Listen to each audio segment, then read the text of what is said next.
Oke, welcome back guys. Welcome back to my channel. Ya, Kembali edisi spesial collab kali ini bersama Kripstock. Kripstock ya Mas? Ininya apa? iya, Kripstock.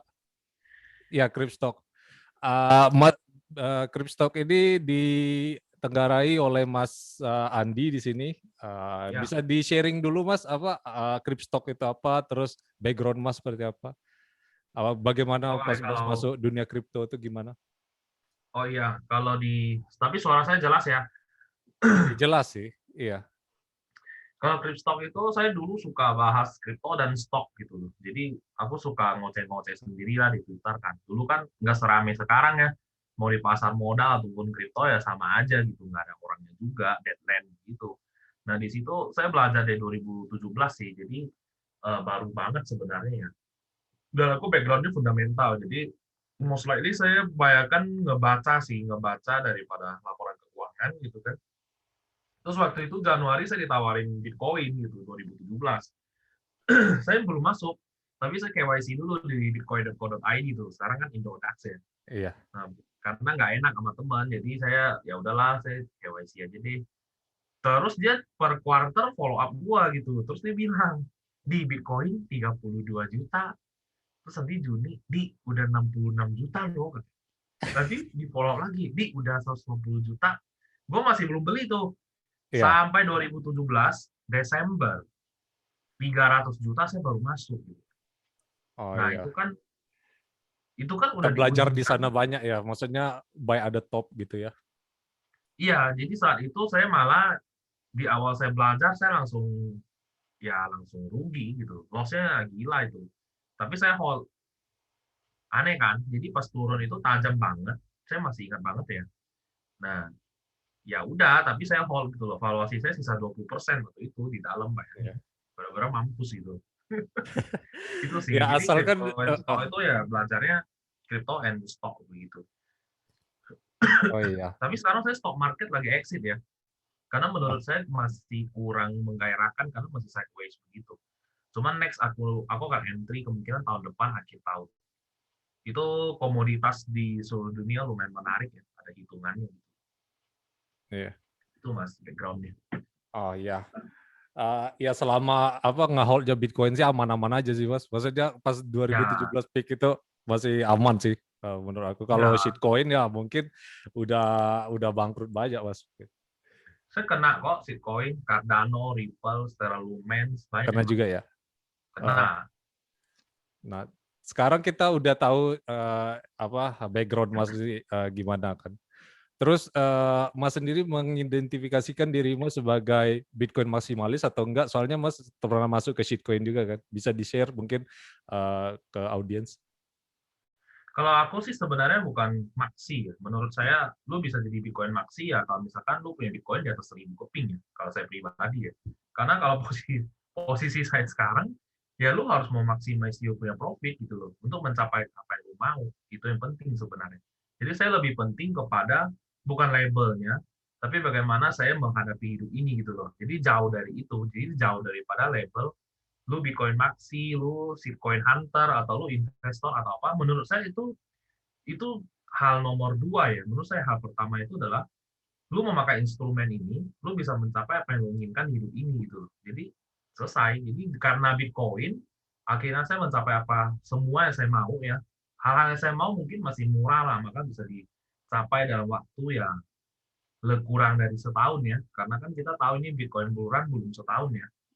Nah, kita meskipun hitung dari halving day menurut saya belum karena jalannya tuh di Oktober tahun kemarin. Karena setelah halving day kan masih galau tuh, galau sekitar 4-5 bulan kan, nggak Iya, jalan-jalan tuh iya, gue iya. masih ingat.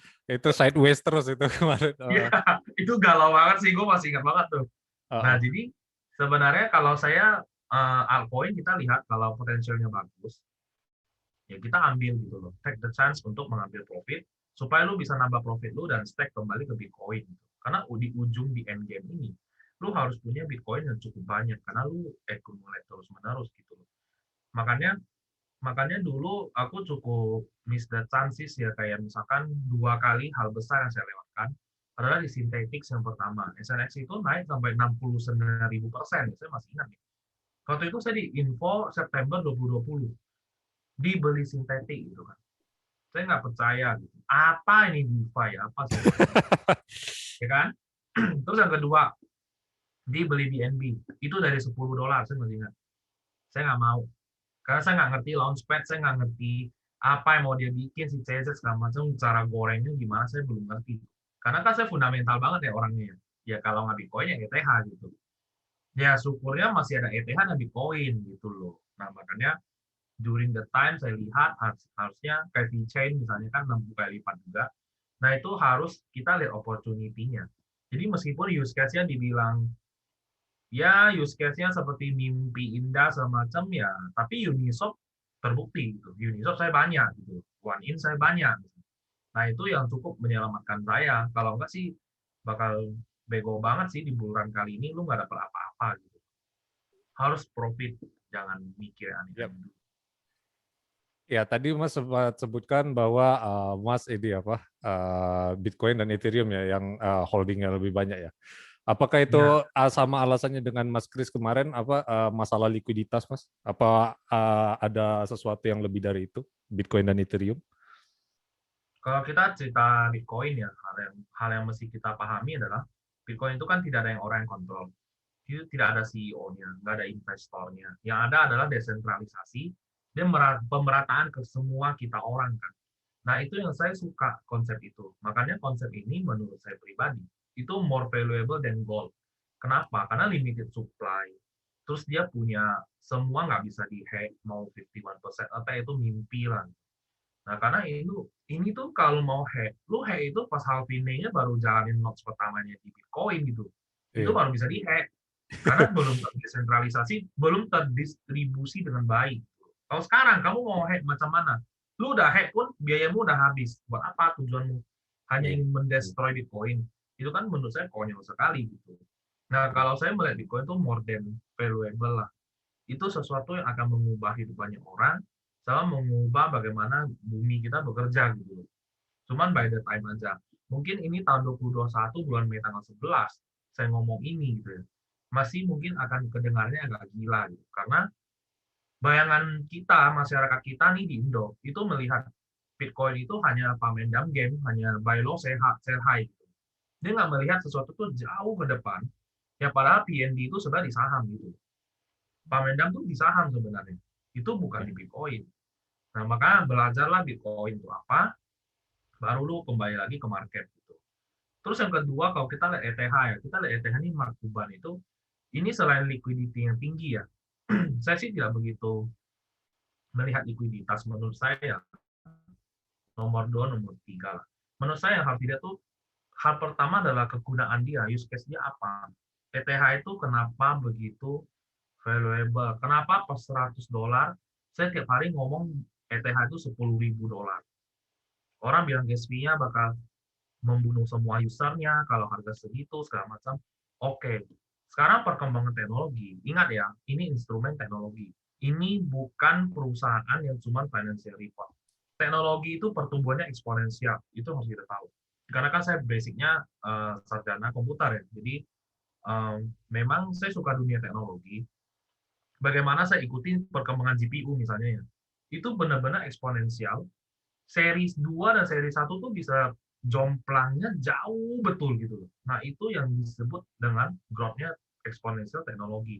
Maka ETH itu, kalau kita lihat yang Ethereum Improvement Proposal-nya 1559 itu kan, dan dia banyak banget. Kalau di Bitcoin kan BIP ya, Bitcoin VIP. Improvement Proposal. Nah, itu EIP-nya itu banyak banget, tapi satu sisi kita harus bisa pilih gitu, developer happy, user happy, miner pasti sedih karena fee-nya mengecil buat dia. Nah sekarang bagaimana dia mengambil hedge hal itu ya, itu harus ada L2. Maka menurut saya pribadi ya, L2 itu juga bukan mimpi gitu. Pasti ada L2 yang bisa layer 2 ETH itu. Nah, cuma siapakah yang bisa membantu ETH untuk menyelesaikan masalah gas fee? Kan kita lihat ya gas fee mahal sekali kan. Sekarang pun masih mahal gitu loh. Nah, makanya ETH itu lihat tuh harus lebih jauh. Dia sebagai oil, gitu. Jangan sebagai use case-nya tuh tidak sama dengan Bitcoin, sama sekali berbeda. Kalau ETH itu ya sebagai oil untuk membuat super apps atau smart apps-nya kan, di apps-nya itu yang di atas platform dia. Nah, makanya pakai dia semua kan. Nah, maka ETH itu saya berani invest lumayan ya pas harga $100, $200. Terakhir saya beli $300. Dan saya udah stop beli gitu. Nah, itu yang membuat saya percaya kalau ETH itu waktu itu masih sideways-nya cukup gila ya di Iya. $300 itu ya. Itu tidak segampang omongan saya loh. Waktu Ah, itu kalau kita entry kita bakal jantungan loh. Naik ke 5,5 juta turun ke 4 juta. iya. Naik ke 5 juta turun ke 4,5 juta. Nah, tapi kalau saya invest karena saya tahu gitu. Dia mau ngapain ETH ini dan semua the whole ecosystem shitcoin ini ada di atas dia most likely. Baru keluarlah BSC kan. Nah, maka BSC saya telah kereta. Karena saya tuh backnya banyak banget yang ERC20, grupnya ETH. Nah, cuman kita butuh kesabaran. Ini kan Ya. bukan quick money, kayak Seth Moon, kayak Spaceman, apa kan bukan kayak gitu ya, bukan kayak Vencat gitu. Nah, makanya ini yang namanya investment. Ini bukan gambling. Karena kamu mesti tahu use case-nya, kamu hitung fee-nya, dan ini teknologi investment. Bukan financial report yang kayak saham itu, no, it's a big no. Iya. Tuh. So, ya tadi dijelaskan ya oleh Mas Andi ini Bitcoin, Ethereum itu seperti apa? Ethereum itu lebih ke digital oil gitu ya, Mas.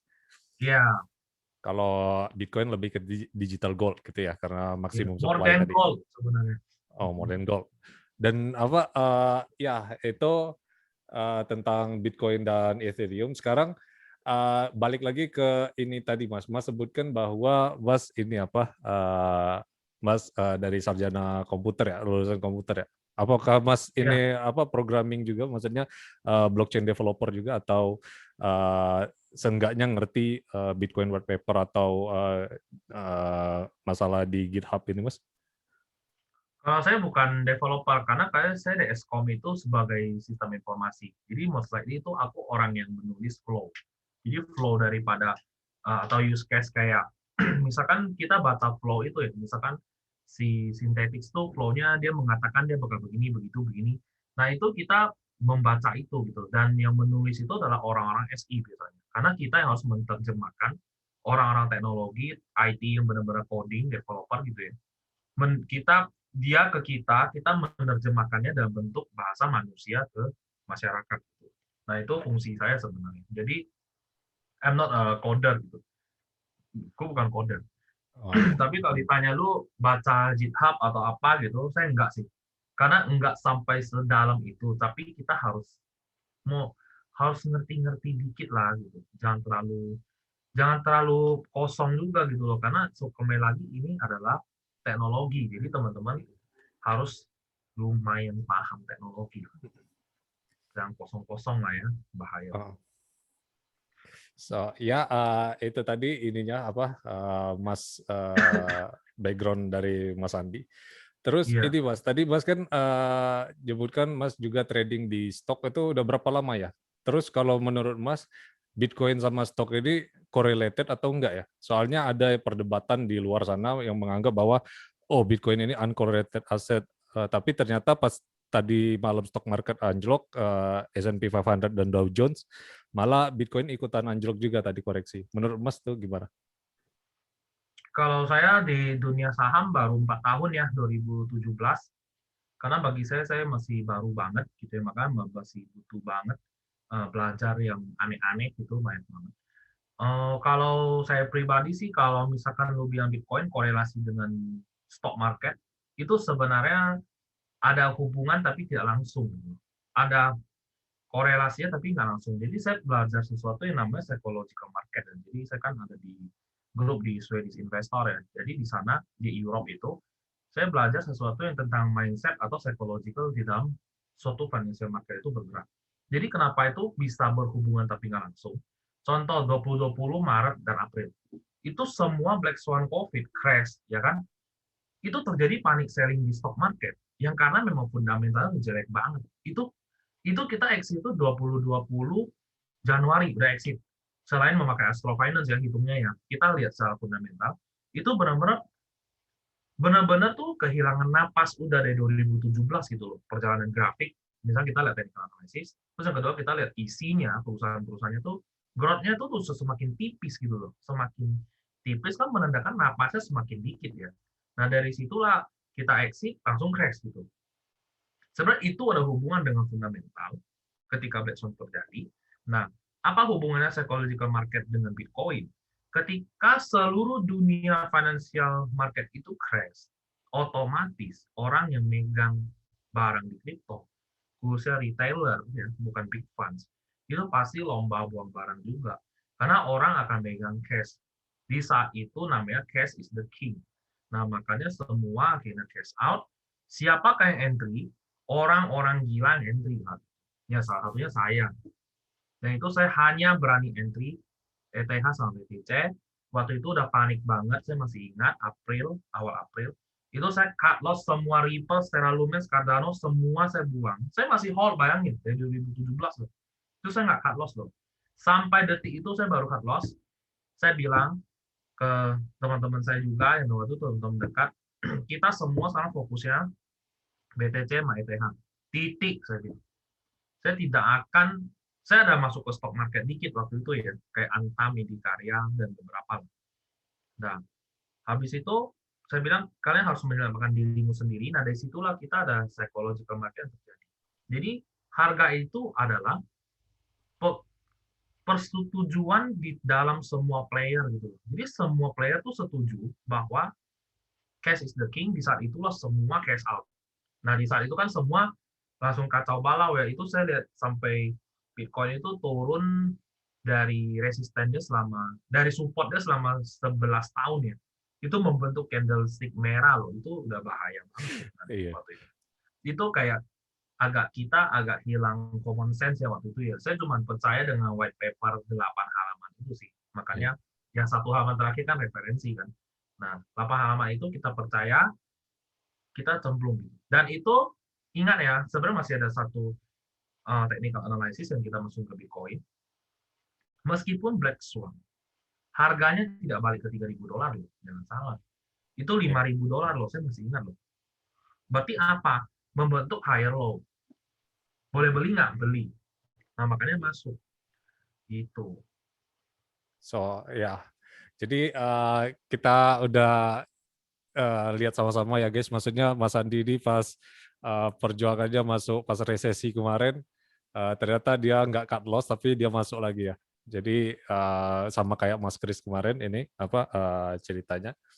Terus ini kita balik lagi ke price prediction ya. Walaupun sekarang Bitcoin lagi ada di uncertainty ya, kita nggak tahu ini bakal bullish atau bearish. Tapi mungkin kita sepakat ya ini lagi di bull market ya. Menurut Mas price prediction untuk tahun ini sampai berapa dan time frame-nya berapa lama? Kalau kita hitungnya, kalau kita bilang price prediction ya, sebenarnya lebih kepada perhitungan sih. Kalau saya lebih suka sebutnya ya kita apa sih asimetris apalah perhitungan gitu kan. Nah, jadi karena prediksi itu saya takut kayak ramalan gitu. Itu Iya agak ngeri. benar.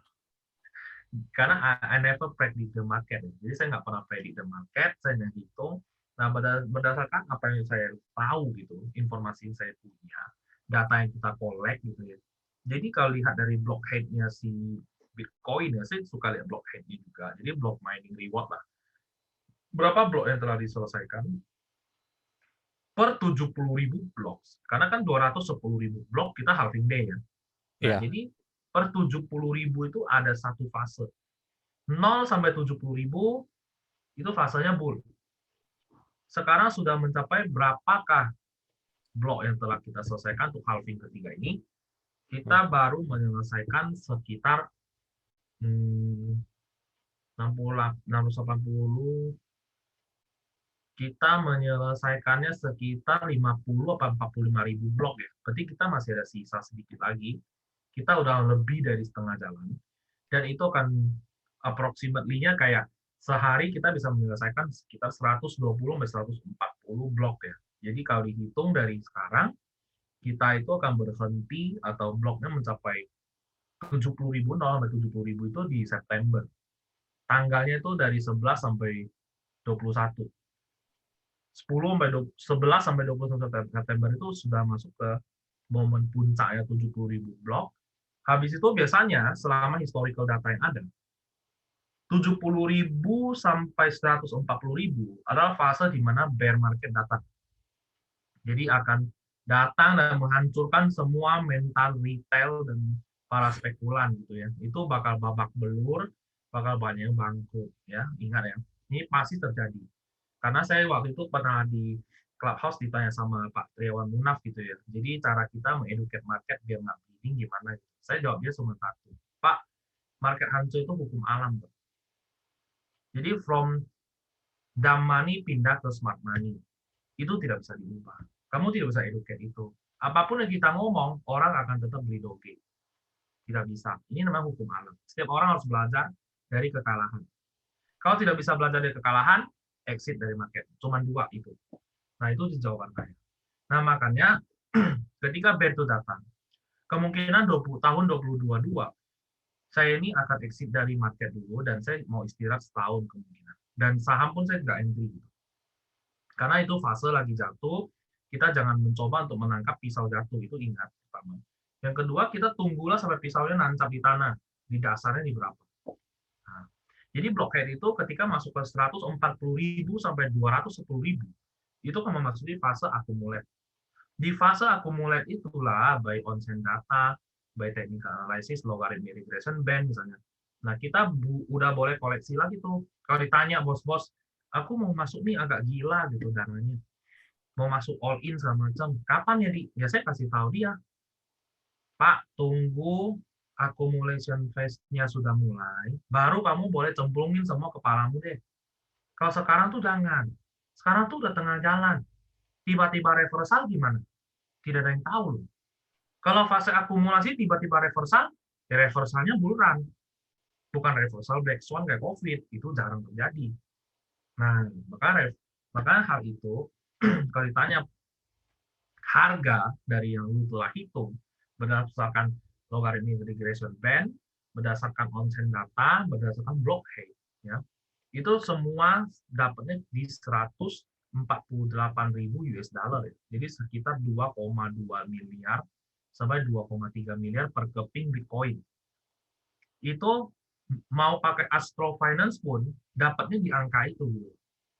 Nah, makanya kalau ada yang teriak-teriak ya di Twitter kan, Bitcoin akan mencapai 300.000 USD. Untuk saya ke kali ini. Saya tuh jadi ingat, Mas. Jadi ingat 2017, itu dulu banyak teriak. Bitcoin akan mencapai 50.000 USD. Ternyata 19.500 sudah selesai. Nah, itu yang harus dipelajari. Jadi ketika banyak yang teriak 300.000, 250.000 gitu, kamu punya napas tuh udah mesti siapin di 150.000 atau 100.000. Udah mesti siap-siap. Pas nanti 100.000, saya akan update onsen data lagi ya. Saya kan suka tulis traktir tuh. Kita update lagi. Karena kalau ditanya, di kapan exactly kita take profit ya, atau kita keluar exit, bla bla bla. Saya bilang saya tidak bisa jawab. Yang bisa kita lakukan adalah mengawal Bitcoin. Kita kawal aja datanya. Kita lihatin terus.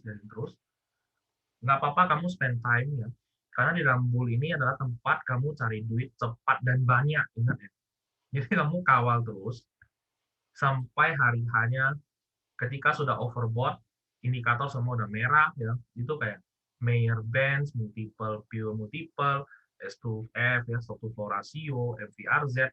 Itu semua kalau sudah merah, it's time to go out gitu. NUPL-nya udah warna biru gitu misalnya, net unrealized profit and loss ya kan. Nah, itu semua indikator kalau saya sudah nyala, siapapun yang suruh saya jangan keluar, masih akan bull segala macam, saya pasti keluar. Karena kita itu by data, bukan by kata tetangga. Nah, ini yang teman-teman harus keep in mind. Terus apa yang saya ngomong, harus kalian cari tahu sendiri lagi, kenapa 148.000. Jangan hanya mendengarkan Andi bisa salah. Bisa aja 100.000 sudah selesai.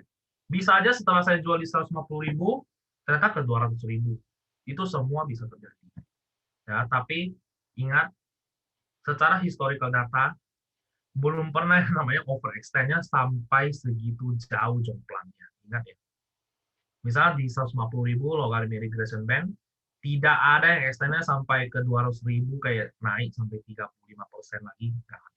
Yang ada cuma selisih 5-10%. Itu So, Mas. ya tadi Mas udah jelaskan udah banyak mengenai bukan price prediction juga tapi price calculation ya Mas, Iya, bagaimana Bitcoin bisa nyampe di bull market kali ini. ya. Tadi Mas juga sebutkan bahwa Mas ini apa mengedepankan juga NUPL ya. Jadi Mas menggunakan on-chain analysis sebagai analisa Mas. Nah dalam skala prioritas nih Mas, Mas menggunakan untuk Mas decisive move-nya jual dan beli itu skala prioritasnya gimana Mas? Apa yang pertama on-chain atau yang pertama technical analysis atau yang block tadi atau gimana? Atau stock to flow malah? Oh ya, ada 5 ya teman-teman. Jadi ini saya Ya. share aja secara brief ya. 70% kita harus di sessionnya ada berada di on-chain data. Itu 70%. Jadi on-chain data itu ya begitu akuratnya. Itu benar-benar kayak cara curang. Itu benar-benar cheat sheet-nya saya gitu ya. Kenapa saya berani entry, punya mental itu? Karena itu ada datanya gitu. NVT rasio, ya kamu lihat stock to flow rasio, deflection, thermocap, itu semua tuh kayak cheat sheet. Gitu. Kapan buy, kapan sell, kapan accumulate, ada semua datanya. Dan tidak pernah bohong. Jadi bukan Bitcoin is my best friend ya, tapi data is never lie itu baru benar. Data is never lie, I told you ya. Nah, jadi itu dulu, belajar on-chain dulu, 70%. Baru kamu masuk ke 10%-nya lagi technical analysis, kamu 10% lagi dia punya sentiment analysis ya. SA juga penting. Nah, terus yang kedua, seterusnya itu 10% lagi harus ada di fundamental. Kamu harus ngerti Bitcoin itu apa. Nah, tapi saya itu biasa ada 5, 4 plus 1. Satu terakhir itu market cap. Kamu lihat market cap ini meskipun ya, market cap itu kayak analisa tier 2 lah. Tapi as you know gitu ya, kita harus tahu market cap gold itu kan 11,5 triliun USD di seluruh dunia gitu, global market cap. Banyak yang bilang Bitcoin ini akan melampaui emas. Saya setuju, cuman bukan cycle ini. Gitu. Cycle ini bagi saya market cap-nya Bitcoin bisa mencapai 3-4 triliun USD aja udah saya acungin jempol. Terus the total market cap kita kemungkinan berhenti di 8 triliun USD. Karena ini udah 2,5, udah mau 2,6 ya. Tadi pagi saya lihat 2,5 triliun USD whole market ya. Bagi saya 8 tuh udah over, benar-benar overbought itu. Mungkin semua naiknya bakal kayak orang gila. Nah, the time for you to exit dan enjoy life tuh sudah datang, langsung exit aja. Jadi jangan banyak pikir lagi gitu ya. Udah nikmati hidup aja gitu. Tapi jangan lupa tetap keep your Bitcoin. Nah, makanya itu prioritasnya tetap on-chain data, on-chain, technical, fundamental, sentimen, plus satu lagi market cap. Ini saya bagikan semua di traktir sih, detailnya ya. Nah, ini secara brief aja gitu. Ya, nanti saya share juga ini apa link yang berhubungan related sama Mas apa Kripstock dan sebagainya. Terus ini tadi Mas sudah jelaskan mengenai 5 analisis tadi ya untuk Ya, decision making untuk jual atau beli. Tadi Mas sebutkan on-chain sebagai salah satu indikator. Nah, tapi kemarin juga saya sudah sempat interview dari Mas Tohir. Dia oh ya. bilang bahwa on-chain itu di satu sisi baik, memang kita punya data untuk keputusan jual beli transparan. Tapi juga di sisi lain bisa dimanipulasi. Menurut Mas itu gimana? Atau itu hanya self-fulfilling prophecy aja? Ramalan kita aja untuk keputusan jual dan beli? On-chain data itu ada beberapa yang tidak bisa dimanipulasi. Ya. Kita lihat dari ada yang bisa dimanipulasi itu benar, kayak stock to flow ratio. Itu hati-hati gitu ya. Karena itu kan dia tulis di bawah si plan B itu price prediction. Itu ingat ya. Jadi itu jangan sebagai patokan full gitu. Makanya saya punya 33 indikator yang saya pasang di on-chain data. Itu yang saya sebutkan cuma less than 10 loh tadi loh. Kurang dari 10. Nah, yang tidak bisa dimanipulasi bagi saya adalah exchange outflow ya, sama total exchange net volume. Itu sesuatu yang sangat priceless bagi saya. Meskipun dulu si Bro Kristo pernah ngomong ya, maksudnya onsen data itu adalah data yang telat gitu. Jadi bukan data on the spot. Ingat katanya. Itu data itu selalu terjadi setelah kejadian gitu. Ya saya setuju. Data itu memang setelah kejadian itu benar, selang 1-2 hari, selang ya beberapa jam gitu. Tapi ingat, di dalam dunia kripto, saya lebih baik jual terlalu cepat daripada saya telat keluar. Itu. Itu yang harus kita, mindset kita tuh harus dibalik. Jadi orang jangan tamak. Ada yang sangat tamak kan, di Doge misalnya. Dikasih $0,7 nggak mau exit. Ditarik ke 0,5, ditarik ke 0,45, ditarik terus ke bawah. Mau sampai berapa? Akhirnya profit kamu hilang semua. Doge saya ada, Mas. Tapi saya sedikit aja. Saya belinya Rp7.000 dulu. Sisa-sisa uang lucu kan. Tahu jadi berapa? Sejuta. Rp7.000 jadi sejuta, Mas. Langsung kalau otak tamak kita mikir ya, wah kalau gitu saya beli 7 juta jadi 1 M dong. Ya kan? Nah, ini hati-hati. Gitu. Makanya, konsen data itu, ada yang bisa dimanipulasi tuh benar. Yang hal-hal yang kayak lebih kepada prediction ya, bukan rumus ya. Tapi yang tidak bisa diedit adalah rumus. Jadi bagaimana kita lihat LRB, yang misalnya LRB itu kita gabung dengan NVT atau kita gabung dengan Mayer Benz itu, MMB. Nah, itu sangat susah dimanipulasi karena itu semua adalah inputan berdasarkan angka-angka di dalam Fibonacci itu kita compile ya. Terus muncullah dia kayak kue gitu kan, dia kayak cat kue begitu. Yang kayak misalkan di bawah bear, ini accumulation, ini normal, ini bullish, ini overbought gitu. Nah, itu adalah kumpulan rumus yang dimasukin chartnya Bitcoin. Nah, itu sangat susah dimanipulasi. Bagi saya itu hampir tidak mungkin dimanipulasi karena itu adalah rumus yang diinput dan dikompil ke dalam bentuk Bitcoin. Nah, kalau yang manipulasi ya pasti yang prediction. Nah, itu yang micinnya tinggi itu hati-hati. Karena prediction bilang kan, di 300.000, 500.000, tinggal sebut aja gitu. Dia nggak hitung market cap, dia nggak lihat sentiment analysis, dia nggak lihat technical analysis, semua nggak lihat, tinggal teriak-teriak aja gitu. Nah itu saya juga bisa kalau kayak gitu. Cuma kan bukan analis, seorang It's my best analisis, friend. ya seorang analisator tuh nggak boleh kayak gitu. Maka saya kan baik-baik belajar juga kan di C4 Consortium itu kan Certified Bitcoin Profesional, si SSA atau CEP. Nah itu saya belum ambil, saya cuma di CDP doang. Nah itu saya pelajarin benar-benar Bitcoin-nya. Makanya kalau lu bilang perdebatan apakah manipulat atau datanya terlalu telat, semua bisa iya bisa tidak. Cara terbaik di financial market khususnya di crypto adalah kamu compile semua data yang ada, kamu akan menemukan satu angka yang persis. Kita semua nemunya di 148 di sebenarnya. Beberapa analis lah. Dengan cara yang berbeda ya Mas ya. Ya. Jadi saya nggak kasih tahu mereka saya pakai cara apa, mereka juga nggak kasih tahu dulu nih, tapi lu dapat angka berapa? Pas kita sebut kok semua mirip, wah gawat ini. Gitu. Ya guys, berarti tadi sudah disebutkan sama Mas Andi. Jadi intinya kalau misal on-chain itu dimanipulasi atau enggak itu tergantung ya Mas intinya ya. Iya, Nah ya, tergantung lihat indikator apa. oke. Ya lanjut lagi ke pertanyaan berikutnya. Tadi Mas bilang juga market cap Bitcoin ini kalau udah 1/4 dari market cap gold aja udah cukup ya. Soalnya kalau kita lihat dari berkaca dari cycle sebelumnya, kalau misal kita semua mayoritas berharap bisa overtake gold misalnya, itu bakal nggak kejadian ya. Udah Nggak dibanting bisa. duluan ya. Iya. Ya. Jadi ini apa?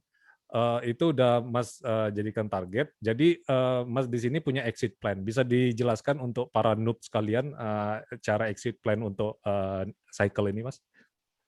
Kalau exit plan teman-teman saya kasih yang free aja ya. Yang free itu teman-teman bisa ke digitalic.net ya. Jadi di situ tuh indikatornya udah sediain semua. Kamu klik home-nya, itu keluar semua. Ketika dia udah memasuki red semua di rata-rata thermocap-nya di atas 80%, ya menunjukkan red-nya, fear, ada indikator fear atau semua indikator onsen itu udah red, teman-teman exit aja. Nggak usah pusing lagi, langsung exit aja.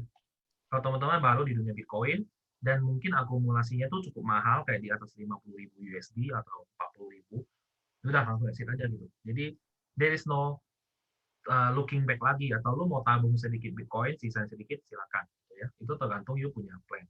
Nah, kalau saya pribadi, saya pertama ya kalau dari market cap benar. Kita lihat ketika 1 triliun Bitcoin-nya onsen data kayak gimana, 2 triliun kayak gimana onsen data ya, 3 triliun kayak gimana onsen data. Kalau dia onsen datanya masih aman nih, dijaga terus nih, 1, 2, 3, 4, 5 masih aman terus, ya kita akan kawal terus. Karena ingat, perkembangan dunia teknologi di blockchain ini, di Bitcoin, adalah eksponensial. Jadi, apa yang terjadi di masa lalu, hampir tidak mungkin terjadi di masa depan. Karena banyak hal yang meliputi ya, kayak teknologinya, perkembangannya, awareness masyarakat. Ya, kita jangan lihat institusi ya, karena bagi saya institusi itu kayak sebuah sesuatu tuh kayak akan membuat lu bias dalam mengambil keputusan. Maka saya ada beberapa poin yang saya tidak setuju kalau ada yang bilang, sekarang kan sudah ada institusi, tidak mungkin crash-nya bakal gede. Buat saya ya, saya adalah orang yang menganut bandarmologi, saya orang yang menganut smart money di dalam investasi saham. Hati-hatilah dalam mindset seperti itu, ya. Karena meskipun MicroStrategy sama Grayscale tidak jualan, atau Elon Musk tidak jualan, cuma berdua deh, Michael Saylor sama Elon Musk nggak jualan. Mereka malah ngambil barang. Di luar itu tahu berapa institusi yang keroyokan jualan. Kalau mereka semua jualan, kamu tidak bisa stop loh. Itu adalah nature market loh. Mereka mau take profit. Kayak Guggenheim deh. Guggenheim tuh saya paling nggak suka. Dia dari dulu benci Bitcoin. Habis dia beli, dia tiap hari teriak kan. Bitcoin akan 600.000 USD cycle kali ini, dia bilang. Itu kan kelihatan sekali dia mau ngapain gitu kan. Dia mau jump back-nya ke kalian, retail. Gitu. Nah, makanya hati-hati. Jadi, kita lihat market cap, kita kawal terus. Kita jangan kebanyakan sodium gitu ya. Kita otak itu jangan terlalu banyak garam nih. Jangan terlalu banyak micin juga gitu. Jadi kita kawalnya terus kita lihat masa lalu apa yang terjadi, ya sebagai bahan referensi untuk belajar. Bukan sebagai suggestion. Kamu jangan jadikan histori sebagai suggestion. Itu kamu akan bahaya sekali. Kamu bakal wreck, bakal liquidate kamu gitu loh. Jadi jangan. Jadi kita lihat dulu 2013, 12 gitu ya. Kenapa $10 jadi $1.000 gitu kan. Terus kejadian MT Gox memicu bear market gitu kan. Terus kita lihat 2017 ya kan, China nge-ban Bitcoin, terus diguyur miner gitu ya. Miner masukin barang terus loh dulu loh. Dulu onsen data tuh kalau kita baca 2017, harga naik, supply banjir. Kalau sekarang harga naik, supply-nya terus turun tajam banget. Nggak ada yang masukin ke exchanger. Nah, ini kan berarti sangat berbeda ya, bull kali ini dengan bull dulu ya. Nah, maka kita kawal terus. Ketika sudah mulai masukin ke exchanger mereka, udah mulai mau mengguyur nih, ya, karena mereka kan dikunci sama ETF itu ya, kalau institusi ya. Ada beberapa yang dikunci sampai Agustus, sampai September, sampai Oktober. Nah, ini 3 bulan ini bakal seru banget. Kita akan melihat ya, kita agak melenceng dikit, misalnya Astro Finance nih, kan. September sama Januari 2022, itu cycle-nya tuh mirip dengan 2013, September sama November. Agustus sama November waktu itu. Nah, kita lihat ya, apakah ini akan menjadi grafik yang seperti 2013, yang 2 leg itu, naik dulu 10 naik ke 100, ditarik ke 20 atau 30, naik lagi ke 1000. Nah, kita lihat ya, apakah ini akan mengulang. Ini kalau dari Astro Finance. Tapi maksimum limitnya juga di 150.000. Gitu. Aneh kan? Nah, ya. Makanya itu exit plan saya. Kita akan kawal terus, tidak bisa sebutkan tanggal yang pasti. Jangan. Sayang. Oke. So, ya itu tadi Mas Andi udah men-share mengenai exit plan dari dia ya. Jadi kalian bisa bukannya rekomendasi, bukan apa, tapi bukan patokan atau apa, tapi jadi ini aja ya, apa alat banding kalian untuk keputusan Iya. jalan beli. Iya. Terus tadi sudah mengenai masalah exit plan. Sekarang sharing ke Noob lagi ke masalah ini, Mas. Apa kalau orang yang baru masuk ini portofolionya harus bukan harus sih, maksudnya gimana ininya, Mas? Apa diversifikasinya? Kalau saya pribadi ya, kalau lu benar-benar baru masuk, itu benar-benar baru masuk. Kamu belajar on data dulu, terus kamu DCA di Bitcoin. Itu yang pertama. Terus yang kedua, saya tanya lu balik. Lu tujuan masuk market ini apa? Saya pengen tahu. Lu mau cepat kaya? Atau lu mau hedging kekayaanmu? Atau kamu mau koleksi Bitcoin tanpa lihat market? Ada 3 macam. Kamu yang mana dulu? Kalau ada teman datang bilang, dia gue lagi BU nih, butuh duit cepat. Kita ajarin dia altcoin gitu. Kamu main altcoin ini, main altcoin itu. Kamu lihat, karena altcoin itu adalah main. Buat saya bukan investasi. Kamu adalah main. Kamu taruh kali 10 keluar. Gitu. Tapi di koin-koin yang tentu juga ada use case-nya yang cukup kuat ya. Misalkan Raydium atau uh, Fine misalnya gitu kan. Nah, hal-hal seperti itu yang masih di dasar harganya, baru deploy, project di belakangnya bagus, developernya kamu tahu, kamu boleh masuk sebagai spekulan. Kalau kamu pengen cepat kaya. Nah, atau kamu lagi BU. Terus yang kedua, teman-teman bilang, aku pengen hedging well aku sini di gitu kan. Karena inflasi terus kan. Yang bisa lawan inflasi apa? Ya Bitcoin. Bitcoin. Ya udah, kamu akumulasi berdasarkan on-chain data. Kapan stop akumulate? Ketika sudah overheat. Udah kayak mesin udah terlalu panas, kamu jangan akumulate lagi. Tunggu hancur, kamu akumulate. Kamu bisa dapat harga average lebih murah. Oke. Terus yang ketiga, teman-teman datang. Aku tidak peduli mau harga berapapun, aku yang penting mau punya Bitcoin. DCA aja tiap hari. DCA up, DCA down, DCA up, DCA down. Ada nggak teman-teman kayak gitu? Ada. Jadinya Bitcoin maksi dia. Karena dia terlalu sibuk, dia nggak ada waktu untuk lihat koin. Ya udah, saya tahunya Bitcoin, saya beli aja. Dan Bitcoin selama 12 tahun tidak pernah turun sih. Oh ya udah, let's go ahead. Gitu. Nah, makanya harus dibalikin ke tujuan lu apa. Saya percaya 95% retail kita adalah pingin cepat kaya. Makanya konten saya yang ngomongin Bitcoin, itu dikatain sampah. Gitu. Kalau komen altcoin, wah rame betul. Iya, Sudah moon sama gitu Mas. kan. Nah, itu pingin cepat kaya tidak salah. Saya dulu masuk ke dunia finance karena pengen cepat kaya, dan itu terjadi. Ya, bukan kaya banget, tapi setidaknya saya hidup sudah lebih enak lah. Saya nggak mikirin duit lagi gitu ya. Nah, yang kedua, kalian harus tahu cara menjaga kekayaanmu. Gitu. Jangan kayak cerita paling menyedihkan yang saya pernah diceritakan ya sama teman-temannya. Ada yang dari nol ya, susah-susah 5 juta, 10 juta rupiah sampai 10 M. Di saat 2018 crash, dia pikir itu by the dip, dia all in lagi, akhirnya duitnya hilang semua. Gitu. Jadi jangan seperti itu ya, itu sedih sekali ya. Jadi teman-teman harus punya clear mindset lah. Punya mindset yang clear lah, baru entry financial market, karena financial market itu lebih banyak pembantainya daripada malaikat. Hati-hati. Ya. Tuh. Soalnya kemarin juga viral apa Dogecoin milioner. Nah, Dia life saving. Gila itu. Sumpah untuk dia ini ya apa price-nya ini ya apa naik ya. Coba kalau ini goes to zero, bangkrut dia. Life banyak saving orang pure yang sama kena loh. iya. Ya, di US banyak yang kena loh, di global loh, banyak yang nangis-nangis loh. Iya, Dogecoin dari apa gitu. Menyangkut 50%, 40%, life saving loh. iya life saving Mereka tuh gila. nyali Nggak ada. ngerti lagi aku Mas. Iya. Ya, orang tuh nyalinya ada, tapi ilmunya tuh nggak ada gitu. Iya. Sayang banget. Coba nyalimu ada, kamu masukin Bitcoin. Jempol saya. Iya. Sukses gitu. Tapi tidak bisa langsung besok kaya. Kamu butuh Iya. waktu gitu. Waktu. Nah, itu. Ini So ya semuanya guys, maunya besok kaya. uh, uh. Ya mungkin banyak yang cerita-cerita kayak gitu udah bikin orang tergiur jadi kan. Kemarin juga banyak di Twitter thread-nya ngeri-ngeri, Dogecoin bisa the next Bitcoin itu aku nggak habis pikir lagi tuh.